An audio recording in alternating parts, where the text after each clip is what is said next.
윤석열 당선인이 취임하기도 전에 1호 공약에서 후퇴했다는 비판에 직면했습니다. 소상공인들의 반발은 점점 더 거세지고 있습니다. 선거 기간에 했던 약속과 다른 발표가 나왔다는 게 이유입니다. 인수위는 오해라며 진화에 나섰습니다. 잠시 뒤 소상공인연합회 입장을 인터뷰로 직접 들어보겠습니다. 먼저 정원석 기자가 보도합니다. 어제 인수위원회의 발표를 본 소상공인 가운데 공약보다 지원금이 줄어드는 게 아니냐고 불만을 터뜨린 이들이 많습니다. 대선 때 윤석열 당선인은 현 정부에서 받은 지원금 400만 원에 600만 원을 얹어 합쳐서 1000만 원을 주겠다고 했습니다. 그런데 인수위는 지원금이 얼마인지에 대한 언급은 없이 550만 명의 소상공인이 2년간 54조 원의 손실을 봤다는 피해 규모만 추산해서 내놨습니다. 이를 단순 계산하면 소상공인 한 명당 평균 1000만 원 정도 됩니다. 문제는 인수위가 가게가 넓거나 손실이 커야 지원금을 많이 주는 차등 지급 카드를 꺼냈다는 겁니다. 차등 지급한다면 1000만 원 넘게 받는 가게도 있지만 더 적게 받는 가게도 생기기 때문에 소상공인들 입장에선 불안감이 커지는 겁니다. 근데 1000만 원도 그나마 그래 조금 숨통은 튀겠다 했는데 이 1000만 원이 아닌 게 지금 뉴스에 나오다 보니까 그리고 저희들이 이제 동네 상인들하고 이렇게 얘기를 하다 보면 모두가 다 허탈하다. 이거는 좀 저희 약속과 너무 반대 아니냐. 1000만 원이라는 금액은 너무너무 턱없는 금액이지만 그것만이라도 지켜줬으면 너무 좋겠어요. 지원금과는 별도로 지난해 7월 이전의 손실에 대한 보상을 해준다던 공약도 지켜지지 않았다는 주장도 나옵니다. 현행 손실보상제도는 지난해 7월 관련법이 만들어진 이후의 손실만 계산해서 보상할 뿐 소급 적용은 안 하고 있습니다. 윤 당선인이 대선 기간 소급 적용을 약속했지만 어제 발표엔 없었다는 게 소상공인들의 불만입니다. JTBC 정원석입니다. 네, 인수위가 내놓은 해명의 키워드는 오해입니다. 지난해 7월 이전의 피해를 소급해서 보상하지 않는다는 것은 오해라고 했습니다. 하지만 구체적인 보상금의 규모에 대해선 말하지 않았습니다. 추가 경정 예산 문제 때문입니다. 하혜빈 기자입니다. 논란의 핵심은 이른바 코로나 손실보상법 시행 이전에 발생한 2020년 1월부터 2021년 6월까지의 피해액을 보상할지입니다. 이 기간 소급 적용이 안 되는 거 아니냐는 우려인데 안철수 인수위원장은 오해가 있다며 직접 해명했습니다. 저희가 말씀드린 소상공인 그리고 자영업자분들에 대한 손실보상은 지난 2년간 전체 손실을 추계한 겁니다. 그 소급해서 손실을 보상하지 않으려고 만약에 했다면 전체를 추정할 이유가 없지 않습니까? 인수위는 손실보상법을 적용하는 대신 피해 지원금 형태로 보상하겠다는 방침입니다. 손실보상법을 통한 소급 적용은 법 개정 절차를 거쳐야 하지만 피해 지원금은 이런 절차가 없어 지급 시기를 앞당길 수 있다는 겁니다. 또 손실보상법은 보상을 받아야 하는 개별 사업자가 매출 전표 등의 자료를 통해 손실 규모를 입증하도록 했습니다. 인수위 관계자는 하지만 영세업체들이 정확하게 손실을 입증하기 현실적으로 어렵다고 말했습니다. 인수위는 이와 함께 손실보상법 자체도 대상 업종을 확대하고 보상금을 늘리겠다는 계획입니다. 다만 실제 지원 규모는 밝히기 어렵다는 입장입니다. 새 정부가 들어서서 가장 먼저 할 일이 추경을 제출하는 겁니다. 거기에서 밝히기 위해서 저는 그런 구체적인 액수까지는 말씀드리지 못했다는 점. 업종별 차등 지원 등에 대한 구체적인 계획도 아직 공개하진 않았습니다. JTBC 하혜빈입니다. 네, 코로나19로 무척이나 힘든 시간을 보낸 분들입니다. 그 손실은 이루 헤아리기가 어렵습니다. 그래서 윤석열 당선인의 1호 공약은 선거 과정에서도 당선 뒤에도 특히나 주목을 받았습니다. 그런데 이 공약을 환영했던 소상공인 단체에서 반발하고 있습니다. 당사자의 얘기를 직접 들어보겠습니다. 김기홍 소상공인연합회 손실보상 비대위원장 연결돼 있습니다. 나와 계십니까? 네, 안녕하세요. 네, 안녕하세요. 우선 결론부터 들어보겠습니다. 어제 오늘 인수위 발표는 선거 때 했던 약속에서 크게 후퇴한 겁니까? 네, 윤석열 이제 당선인께서 이제 선거 유세 때부터 이 소상공인 자영업자들을 위한 이 공약 1호를 이제 내놓으셨습니다. 이 부분에 많이 동감을 해서 저희가 지지를 했던 것인데요. 현재 인수위 발표 이후로 희망 고문이었다라고 말씀하시는 분들이 많습니다. 이런 소상공인 자영업자들의 목소리를 들어본 결과 공약이 후퇴했다고 보고 있습니다. 예.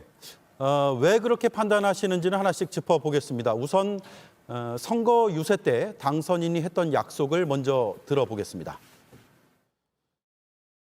자영업자, 소상공인은 저와 국민의힘이 정부를 맡게 되면 실질적인 손해를 보상해드리고 기본 지원금은 최소 600만 원을 얹어서 1000만 원씩 해드릴 생각입니다. 저희는 이게 선거를 바라보고 빈소리하는 것이 아닙니다.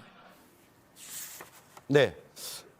문재인 정부에서 총 400만 원을 지원을 했는데 여기에 600만 원을 더 얹어서 그래서 1000만 원이 지원될 거다 이런 얘기인데 자, 김 위원장님 아직 인수위에서 지원 금액과 지원 대상이 구체적으로 안 나왔습니다. 그럼에도 공약 후퇴라고 판단하는 이유가 뭘까요? 뭐 정확히 이제 추산된 금액이 나온 거는 아니지만 한 22조에서 한 33조 정도의 규모라는 이제 기사들이 좀 나오고 있습니다. 이게 사실이라면 당초 공약했던 50조보다도 훨씬 못 미치는 3분의 2 정도 수준이기 때문에 좀 걱정이 되는 상황이고요. 더 큰 문제는 피해 추산 금액이 54조라는 얘기입니다. 이 54조를 단순히 551만 개 기준으로 본다고 한다면 한 업장당 1000만 원 정도의 손해라는 얘기인데요. 1000만 원이라고 한다면은 횟수로 3년, 즉 757일 정도의 저희가 피해를 입었던 기간에 하루 15,000원 꼴이 되는 겁니다. 15,000원이면 국밥 2그릇 정도에 해당되는 수준인데요. 저희 피해가 국밥 2그릇 정도 수준밖에 되지 않는지 그것에 좀 의문이 들고요. 네. 여기서부터 저희가 말이 안 된다고 생각을 하고 있는 겁니다. 네. 조금 전에 당선인의 후보 시절의 발언을 보면 600만 원 지급이 있는데 이 600만 원은 모든 업종에 일괄적으로 지급하는 것으로 이해를 하셨습니까? 예, 맞습니다. 당선인께서도 그렇게 말씀을 하셨기 때문에 최소 600만 원은 저희가 지급을 받고 거기에 더해서 온전한 손실보상까지도 이루어질 것으로 기대를 했는데요. 당초의 예상과는 달리 최대 600만 원과 차등 지급 적용이라는 얘기가 나오면서 현장은 아수라장인 상황입니다. 네. 그러니까 지원금 600만 원에 더해서 별도의 손실보상금을 지급하겠다는 걸로 선거 때는 이해를 했는데 인수위는 최대 600만 원이고 그것도 차등해서 지급하겠다 이렇게 이해를 하셨다는 얘기죠. 예, 맞습니다. 그러니까 최소 600만 원 이상의 논의가 이루어지고 있던 상황에서 차등 지급 적용이라는 단어가 나옴으로 인해 현장의 혼란이 야기가 된 거죠. 네. 소상공인들 사이에선 400만 원을 일괄 지급한 현 정부보다 못하다 이런 비판까지 나온다고 합니다. 그렇게 볼 수 있는 이유가 있을까요? 어제 인수위가 발표한 자료를 보면 이제 방역지원금으로 불리웠던 것이 피해지원금이라는 이름으로 이제 바뀌게 되면서 차등 지급안이 나왔는데요. 이 부분에 대해서는 일단 명백히 반대하는 입장이고요. 방역지원금이라는 것은 그동안 저희가 방역에 협조한 대가로 지원을 받는 금액인 것이지 피해에 대한 부분이 아닙니다. 피해에 대한 부분은 손실보상 안에서 소급 적용과 같이 이루어져야 되는 부분이고요. 방역지원금은 저희가 그동안 뭐 방역 인력이라든지 뭐 소독이라든지 그 들어갔던 방역 지원금에 대한 지원 개념이기 때문에 네. 이것은 최소 600만 원이 돼야 된다는 입장입니다. 네. 2020년 초 그러니까 코로나19가 본격화되던 그 시점부터 지난해 7월 이전까지의 손실 이것도 인수위는 보상을 하겠다라는 입장을 오늘 재차 밝혔습니다. 소상공인 연합회에서 해석하는 부분과 차이가 있는 부분이 있습니까? 일단 54조 원으로 이제 추산한 것이 이제 어떻게 추산한 것이냐에 대한 명확한 설명이 이루어지지 않았기 때문에 이 부분에 대한 이제 좀 추가적인 설명이 좀 필요할 것 같고요. 예.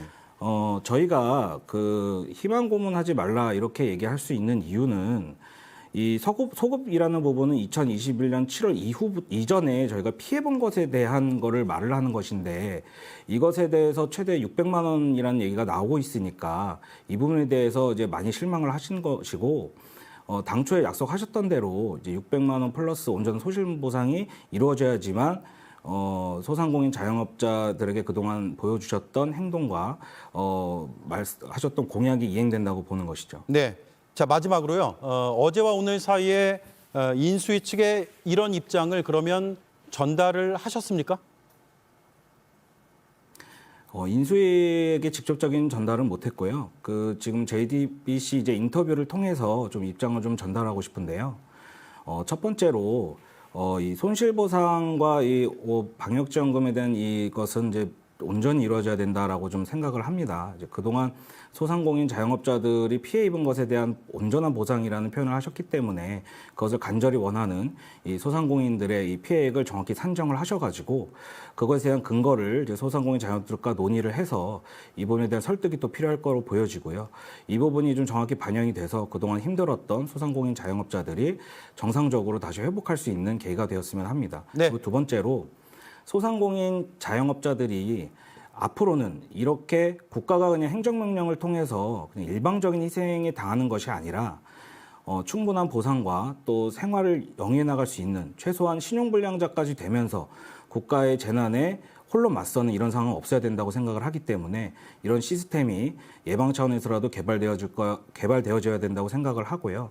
이것이 민관 협력기관이라든지 여러 가지 방법을 통해서 이루어져야 된다고 생각을 합니다. 알겠습니다. 오늘 말씀 여기까지 듣겠습니다. 제1호 공약의 당사자 입장을 들었습니다. 소상공인연합회 김기홍 손실보상 비상대책위원장이었습니다. 고맙습니다. 네, 감사합니다.